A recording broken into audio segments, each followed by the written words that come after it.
حل کننده تمام؟ اوه اینجا چه خبره؟ هیچی، ما هنوز مطمئن نیستیم ولی قرار نیست آسیب بخوریم. هم قول بده تو اون بنفشه دیگه بیشتر سرتون رو تو این سوالا نمی‌کنه. فکر میکردن که میتونن درکش کنن من فقط پخشش کردم. اصلا از خود پرسیدی که ما دقیقا چی هستیم؟ من اینجام تا بفهمم کدوم ربات مبتلان. بیرین لطفا نه! آره زایی شدی نه؟ ممنون که راهمون رو توی این سیاره هم باز کردی. وقت شام.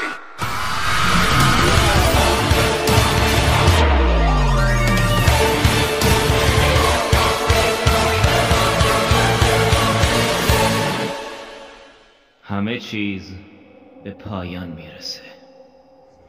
ربات‌های کشتار قسمت آخر 11 شهریور دوبله از فونیکس تاپ.